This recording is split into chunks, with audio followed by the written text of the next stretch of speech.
సరస్వతి అమ్మవారికి వసంత పంచమి రోజు సరస్వతి పూజ కూడా చాలా చోట్లలో చేస్తారు. ఈరోజు మనకి బాస్రాకి సుమారు 1.5 నుంచి 2 లక్షల మంది కూడా రావడం జరుగుతుంది. మరి మన రాష్ట్రంలో అండ్ దక్షిణ భారతంలో ఏకైక సరస్వతి దేవాలయం ఉంది. కాబట్టి ఈ దేవాలయానికి చాలామంది అమ్మవారి నమ్మకంతో జ్ఞానం వస్తుంది అని అక్షరాభ్యాసం కూడా ఈరోజు చాలామంది వచ్చి వాళ్ళ పిల్లలకి ఇక్కడ చేయడం జరుగుతుంది. అది కాక మాఘమాసంలో నవరాత్రులు అనేది శ్యామలాదేవి రాజశ్యామలాదేవి అంటే సరస్వతి రూపంలో తన తాంత్రిక రూపము ఆ నవరాత్రులు కూడా ఈ 9 రోజుల్లో జరుగుతుంది. ఈరోజు పంచమి రోజు ఆ నవరాత్రుల్లో. సో అన్ని రకాలుగా పవిత్రమైన రోజు. ఈరోజు వస్త్ర సమర్పణ అమ్మవారికి ప్రభుత్వం తరఫున నేను ప్రిన్సిపల్ సెక్రటరీగా వచ్చి ఈరోజు సమర్పణ చేయడం జరిగింది. మరియు గోదావరి పుష్కరాలు కూడా వస్తున్నాయి. మనకి ఇట్లాంటి టెంపుల్ సెంట్రిక్ డెవలప్మెంట్ అనేది ముఖ్యమంత్రి వర్యులు ఖచ్చితంగా చెయ్యాలి.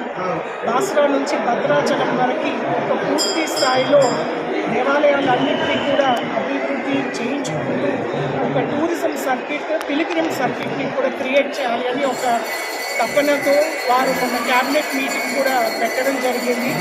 మరియు ఈ అన్ని దేవాలయాలు ముఖ్యంగా మనకి గోదావరి నది పుష్కరము 2027 జూలైలో జరుగుతుంది. కాబట్టి ఆ గోదావరి పుష్కరాల ముందు పూర్తి స్థాయిలో ఒక మాస్టర్ ప్లాన్ అనేది బాస్రా, ధర్మపురి, అదేవిధంగా కాళేశ్వరము, మంథలి, భద్రాచలము, తర్వాత మిగిలినటువంటి స్మాలర్ టెంపుల్స్ అన్నిటికీ కూడా మాస్టర్ ప్లాన్ తయారు చేయమని వారు ఆదేశం ఇవ్వడం జరిగింది దేవస్థానం డిపార్ట్మెంట్కి.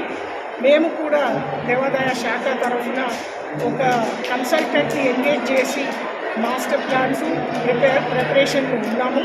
ఈ మాస్టర్ ప్లాన్స్ అన్నీ కూడా సుమారు మార్చి నెలలో గవర్నమెంట్ అప్రూవల్ తీసుకొని పనులు అనేది మొదలు పెట్టిస్తాం. ముఖ్యంగా ఘాట్ డెవలప్మెంటు, తర్వాత టెంపుల్ ఇంప్రూవ్మెంట్స్, తర్వాత భక్తులకి సంబంధించినటువంటి వసతులు, అమ్యూనిటీస్, ప్రసాదం కౌంటర్ ఉండొచ్చు, అకామిడేషన్ ఉండొచ్చు, శానిటేషన్, టాయిలెట్స్, తర్వాత ఇతరితర కార్యక్రమాలు చేసుకునే గదులు, ఇవన్నీ కూడా మేము ఫైనలైజ్ చేయబోతున్నాము.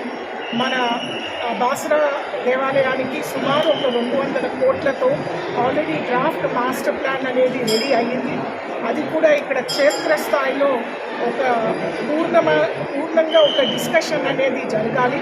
ఒక వచ్చే 2-3 వారాల్లో ఆ డిస్కషన్ కూడా చేసి ఆ మాస్టర్ ప్లాన్ని కూడా ఫైనలైజ్ చేసి ప్రభుత్వానికి పంపించబోతున్నాము. ఖచ్చితంగా మనకి బాస్రా దేవాలయము చాలా ప్రసిద్ధమైన దేవాలయము. పూర్తి స్థాయిలో అభివృద్ధి చెయ్యాలి అనే కోరికతోనే ప్రభుత్వం అంటే నాకు రిపోర్ట్ వచ్చిన తర్వాత నేను ఖచ్చితంగా చెప్పలేదు.